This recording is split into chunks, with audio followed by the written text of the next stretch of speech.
Everyone, good morning and welcome back to new vlog. कैसे हैं आप सभी? तो चलिए जी, आज के इस दिन की शुरुआत भी करते हैं और इस व्लॉग की शुरुआत भी करते हैं।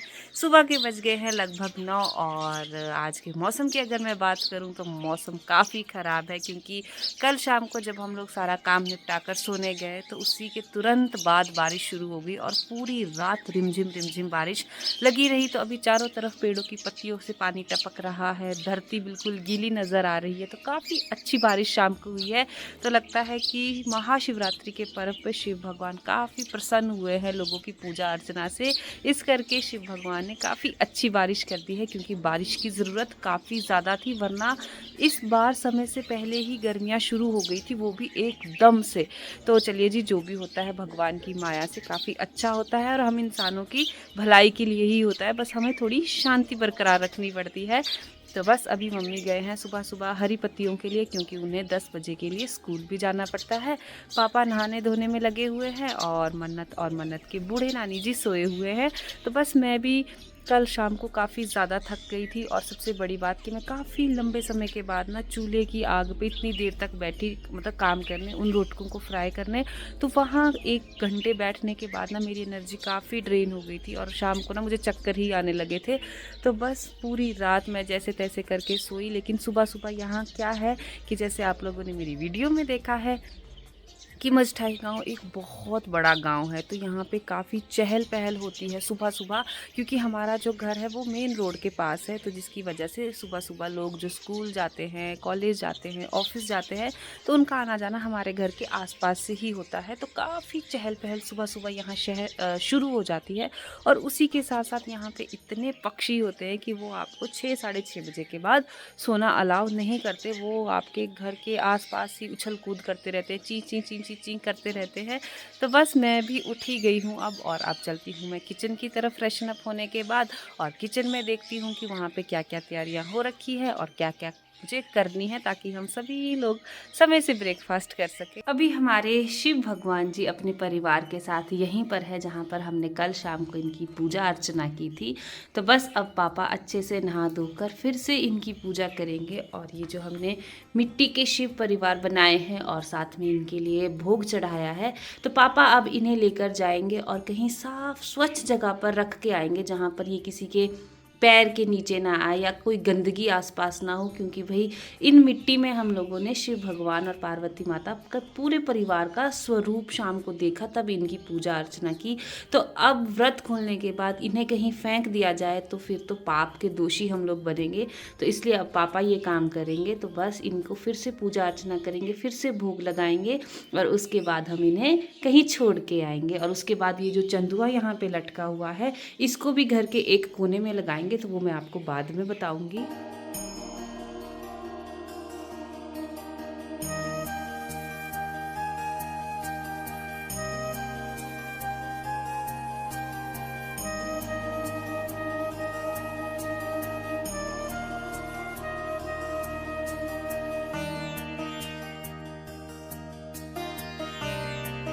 तो भाई अब हम लोग गर्मा गर्म नाश्ता करके आ चुके हैं सभी लोग बाहर। मन्नत भी नहा धो के बढ़िया जा चुकी है आंगनबाड़ी में। तो अब ये 2-3 घंटे के लिए वहाँ जाएगी।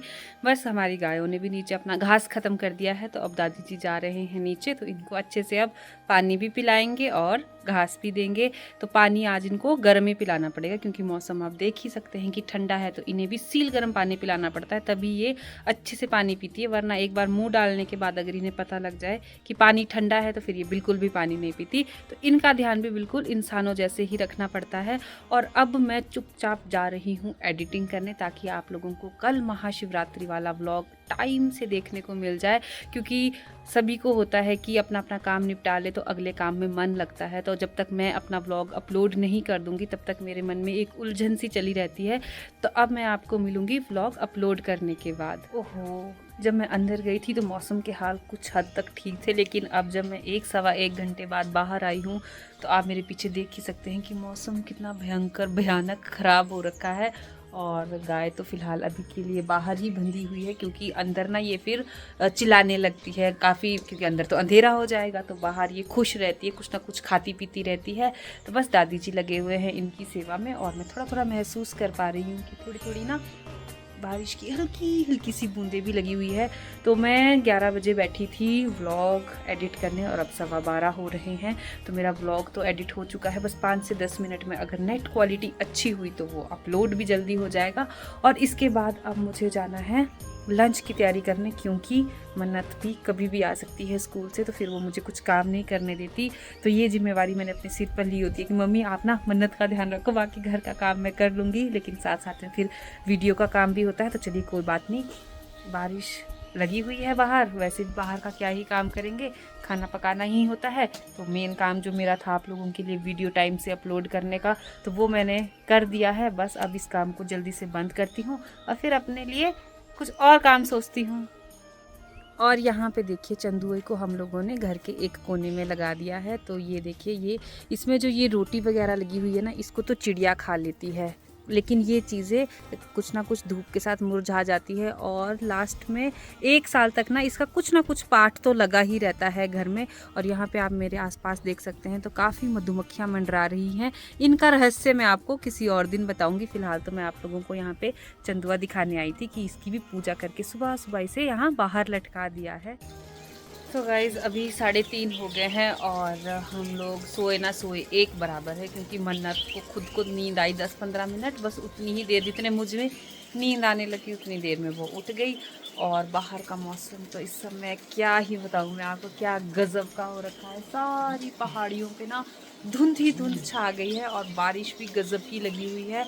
और सामने वाली पहाड़ियों पे अगर मैं जूम करके आपको दिखाऊँ ना, तो ऐसी बारिश में भी वो गद्दी वाले बकरियां अभी भी चर रही हैं। तो समझ नहीं आता कि वो लोग ऐसी बारिश में कैसे रहते होंगे। मतलब उनके लिए दिन रात एक बराबर है, उन्हें ऐसी ही बारिश में खड़े खड़े ही अंधेरा हो जाएगा, फिर वहीं रेस्ट करेंगे वगैरह वगैरह। तो ये सोच के भी डर लगता है कि भगवान की कृपा से चलो हमें अच्छा जीवन मिला है और हम चाहें तो बिस्तर में सो सकते हैं, चाहें तो हीटर जला सकते हैं, चाहें तो आग जला सकते हैं, लेकिन ये लोग अपनी चाहत के अनुसार कुछ भी नहीं कर सकते। तो बाहर अभी काफ़ी ठंडा हो रहा है और मन्नत के पापा ने तो सरप्राइज़ ही दे दिया। हम लोग तो सोच रहे थे कि ये शाम तक पहुंचेंगे, लेकिन ये तो दिन दिहाड़े ही पहुंच गए।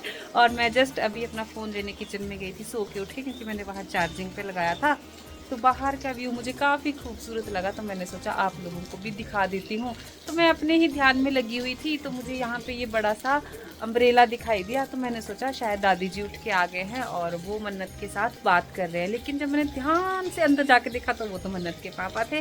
तो चलिए जी, अब इस मौसम की पुकार तो यही है कि बढ़िया सी गर्मा गर्म अदरक वाली चाय बनाई जाए और सबको दी जाए। मन्नत के पापा भी ठंड में आए हैं ड्राइव करके, तो अब जल्दी से गर्मा गर्म चाय बना लेती हूँ।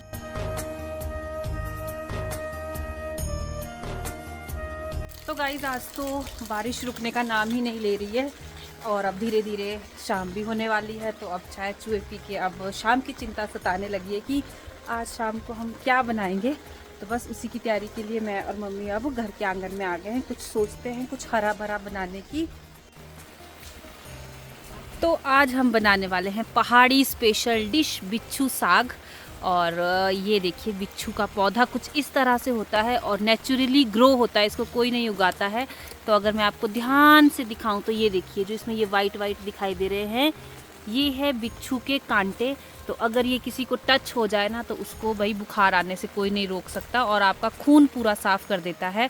तो अभी मम्मी ने तो पहने हुए हैं ग्लव्स, तो ये बड़े आराम से इसे निकाल पा रहे हैं।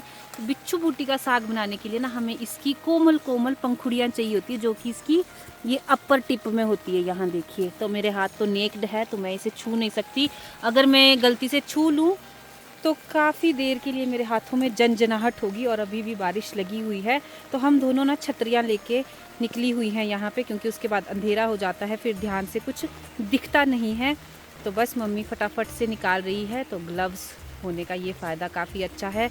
और बिच्छू बूटी का साग काफ़ी मतलब गुणकारी माना जाता है खाने के लिए, और इसकी जो तासीर होती है ना वो काफ़ी गर्म होती है। तो इसे बनाने के लिए इसी तरह का मौसम अच्छा रहता है। तो आज तो सुबह से ही बारिश हो रही है और मौसम भी काफ़ी ठंडा हो रखा है। तो आज मौका भी है, दस्तूर भी है और मौसम भी वैसा ही बना हुआ है। तो बस मम्मी चुन चुन के अच्छी अच्छी ऊपर ऊपर की टहनियाँ इसकी तोड़ रही हैं। और ये देखिए, थोड़ी ही देर में मम्मी ने पूरा टब यहाँ पे निकाल दिया है। तो हम लोग 4 से 5 लोग खाने वाले हैं, तो उस हिसाब से हम यहाँ से बिच्छू बूटी तोड़ के ले जाएंगे। ये देखिए जी, बस काफी है। हाँ तो इतना सा काफ़ी है 4-5 लोगों का, क्योंकि इसमें एक आइटम और भी आनी है।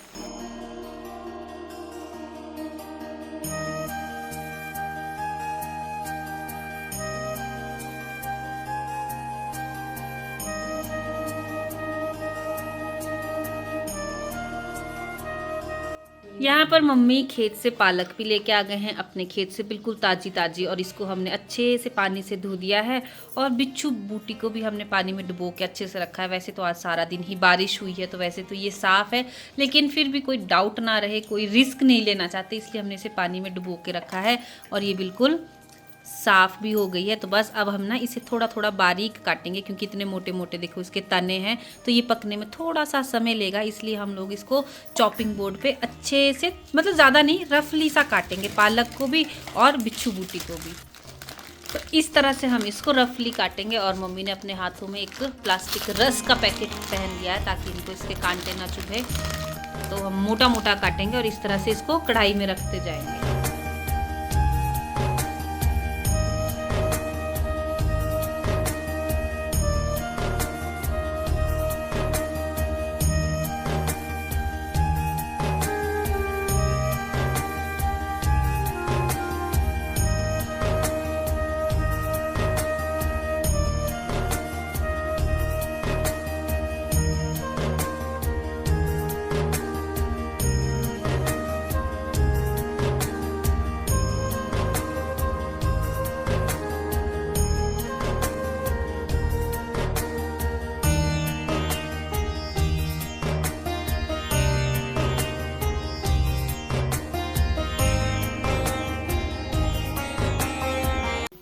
तो हम लोगों ने चूल्हे पे कढ़ाई को चढ़ा दिया है, और ये वही वाली कढ़ाई है जिसमें हमने कल रोटकू बनाए थे।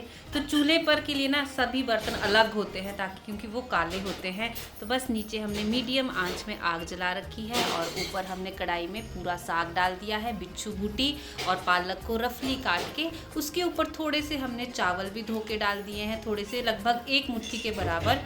और दादी जी ने उसके ऊपर हल्दी और थोड़ा सा नमक भी डाल दिया है। नमक डालने से क्या होगा कि बिच्छू बूटी के जो कांटे हैं ना, वो थोड़े से जल्दी मुरझा जाएंगे। और इसमें हमने कुछ भी नहीं डालना है, ना पानी डालना है, ना कुछ नहीं, क्योंकि इसमें अपना ही पानी भरपूर मात्रा में है। तो बस अब हम इसको ढक्कन से ढक देंगे, ताकि ये अच्छे से भाप में पक जाए। और अभी ये कढ़ाई भरपूर दिखाई दे रही है, पूरी की पूरी भरी हुई दिखाई दे रही है, लेकिन थोड़ी देर बाद आप देखना ये कितना कम हो जाएगा अपनी मात्रा में। बस इसके नीचे हमने एक सार आग लगा के रखनी है।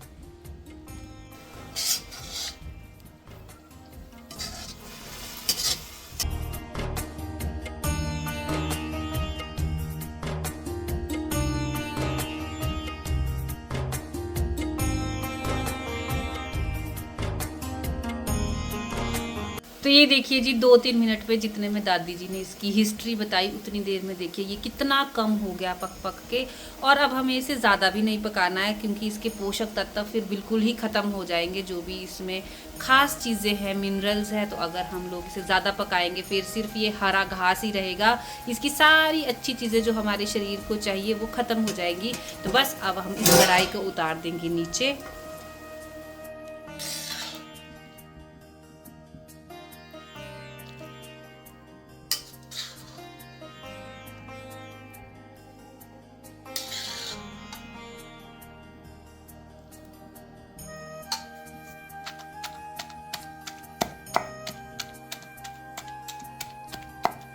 तो चलिए जी, यहाँ पर मैंने ना मसाला भी बारीक बारीक काट लिया है। प्याज, लहसुन की कुछ कलियाँ, अदरक और हरा धनिया, और यहाँ पे ये जो दिखाई दे रहा है आपको, ये है हरी मेथी और हरे लहसुन की पत्तियाँ। तो इसमें हम लोगों ने मैक्सिमम मसाले अपने घर के डाले हैं, सिर्फ प्याज बाहर का है। अम्मी हाथ दिखाओ। और इसमें जीरा बाहर का है, बाकी धनिया भी हमारे अपने खेतों का है। तो हम लोगों ने कम से कम, मतलब कॉस्ट में ही इस डिश को तैयार किया है। मैक्सिमम घर की ही सारी चीज़ें हैं। तो बस यहाँ पे हम लोगों ने कढ़ाई में तेल गर्म होने के लिए रख दिया है, और आग को ना बिल्कुल नीचे खींच दिया है, क्योंकि क्या होगा कि एकदम से तेल गर्म होगा और वो एकदम से मसाला जला देगा। तो हमें बिल्कुल मतलब कम आंच में इसको पकाना है, मीठी मीठी आंच में, ताकि ये स्वाद बने। तो बस यहाँ पे तेल गरम हो चुका है और दादी जी ने पहले ही हाथ में धनिया और जीरे को ना मसल के बिल्कुल बारीक कर दिया है। तो अब दादी जी ही इसमें तड़का मारेंगे। तो अब आप ये ना सोचे कि मैं सारा काम अपने दादी और मम्मी से करा रही हूँ। एक्चुअली प्रॉब्लम ये है कि कैमरा पकड़ने वाला कोई नहीं है, तो मुझे कैमरा खुद से पकड़ना पड़ता है, इसलिए हेल्प मैं सारी इनकी कर रही हूँ। कटिंग चॉपिंग सामान लाना, बस दादी को मैंने यहाँ बिठा रखा है और दादी ने तड़का मारना है। और मेरे दादी के हाथों में भी काफ़ी अच्छा स्वाद है। तो दादी से वो गुण मेरे पापा में आया और पापा से वो गुण मुझ में आया। तो अब आप समझ सकते हैं कि क्यों मैं इतना स्वाद खाना बनाती हूँ। तो चलिए जी, डालिए इसमें माता श्री।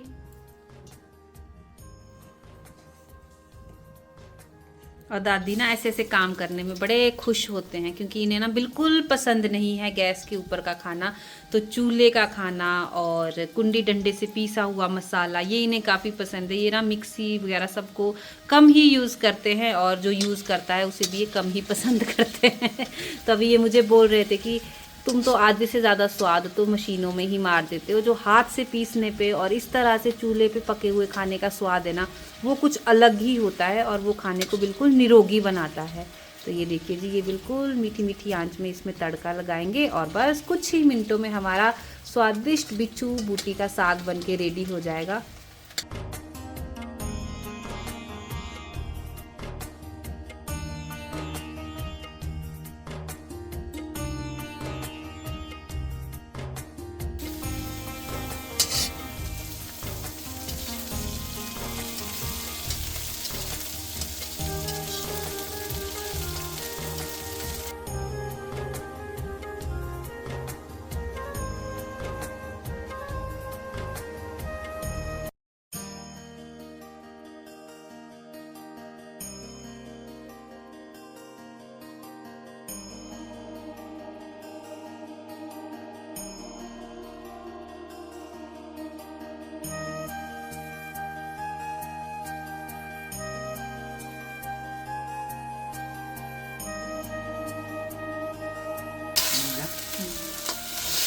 तो चलिए जी, ये थी छोटी सी रेसिपी इस साग को बनाने की। और अब इसमें ना दो तरह से इसे और बना सकते हैं। मतलब कि जैसे अभी हमें डिनर में इसे चपाती के साथ खाना है, तो इसमें हम कोई भी पानी ऐड नहीं करेंगे। अब हम इसे ऐसे ही ड्राई से रखेंगे और 1-2 मिनट में इसे नीचे उतार के मतलब ख़त्म करेंगे इस काम को।